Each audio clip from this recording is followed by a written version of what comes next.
수급자가 되기 위한 소득, 자산 기준을 이미 만족하고 계신 분들 중에서 아직 수급자 혜택을 받지 못하고 있는 분들도 많습니다. 이렇게 저소득 계층이지만 수급자가 되지 못하면 생활비나 의료비 마련에 어려움이 있습니다. 저소득 계층이면 수급자가 되어서 지원을 받으면 되지 않을까라고 생각할 수 있는데요. 저소득자면서 소득과 자산이 적은데도 이 기준 때문에 수급자가 되지 못했었습니다. 그 기준은 바로 부양의무자 제도인데요.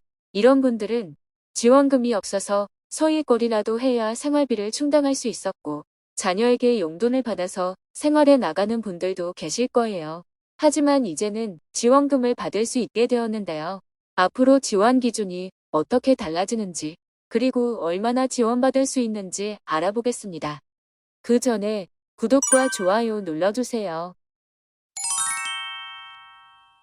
안녕하세요. 복지 김여사입니다. 오늘은 부양의무자 기준 완화 소식을 알려드리려고 합니다. 부양의무자 기준은 2021년 일부 폐지되면서 특히 고령자가 생계비를 지원받기 쉬워졌는데요. 하지만 완전 폐지는 아니라서 일부 어르신들께서 수급자가 되지 못했습니다. 앞으로는 이 부양의무자 기준이 더욱 완화된다고 합니다. 기존의 부양의무자 기준은 단계적으로 폐지되면서 먼저 교육급여, 육아급여에서 부양의무자 기준이 폐지되고 2021년에는 생계급여에서도 일부 폐지되었었죠. 그럼 의료급여만 남았는데요. 현행 의료급여는 다른 급여들보다 부양의무자 기준이 굉장히 까다롭게 되어 있지만 앞으로는 이 의료급여의 부양의무자 자격도 완화될 예정이고 의료급여의 부양의무자 기준은 급여 혜택의 필요도가 높은 중증장애인이나 중증희귀 난치질환자를 대상으로 완화될 예정입니다. 여기서 아직 부양의무자가 무엇인지 모르고 있는 분들을 위해 간단히 소개해드리며 완화된 부양의무자 기준이란 수급 가구와 따로 살고 있는 일촌 직계 혈족, 즉 부모나 아들, 딸과 그 배우자를 이야기합니다. 다만 일촌 직계 혈족이 사망한 경우 그 배우자는 부양의무자에서 제외됩니다. 이렇게 신청자의 일촌 직계 혈족에 해당되는 분들 중에서 고소득자이거나 재산이 많은 경우 부양할 의무가 주어지는데 소득 및 자산 기준을 보면 연소득이 1억 원 이상 또는 재산이 9억 원을 초과하는 경우가 해당됩니다. 여기서 주의하셔야 하는 점은 연소득 1억 원은 자녀들의 각자의 월급이 834만 원보다 적어야 한다는 것인데요. 이 금액은 세전소득을 기준으로 하는 것이어서 실수령액이 650만 원을 넘는다면 부양의무자 기준에 해당되게 되는 것이다.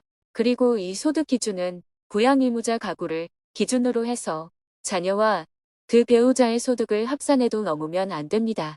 예를 들어서 아들 2명이 월급으로 500만 원을 각각 받는다면 부모님이 수급자가 되는데 상관없지만 만약 이 아들이 결혼을 해서 며느리가 월급여가 400만 원이 있다면 부모님은 수급자가 될 수 없게 되죠.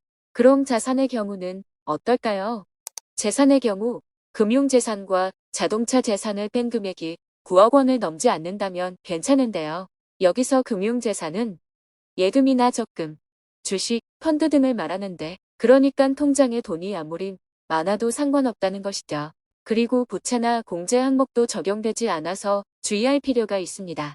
예를 들어서 부양의무자가 10억 원의 아파트를 갖고 있는데 대출이 4억 원이 있다고 해봅시다. 그럼 실제 재산은 6억 원이겠죠. 하지만 부양의무자의 기준에서는 부채가 제외돼서 재산을 10억 원으로 보는 것이죠. 그래서 실제로 재산은 적더라도 갖고 있는 집이 비싸다면 수급자 선정에 어려움이 있는 것이에요. 여기까지가 완화된 부양의무자 기준에 대한 내용이었는데요. 완화된 부양의무자 기준은 현재 생계급여에 적용되고 있고 앞으로는 의료급여에서 중증장애인, 중증희귀 난치 질환자가 있는 가구까지 확대 적용될 예정입니다. 이 내용을 알지 못해서 생계급여를 신청하지 못했거나 앞으로 의료급여를 신청할 분들은 참고하시고 혜택 받으셨으면 좋겠습니다.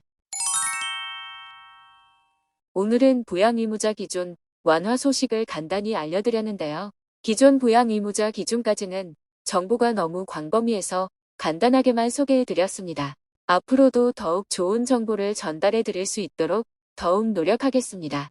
영상이 도움이 되셨다면 구독과 좋아요 부탁드립니다.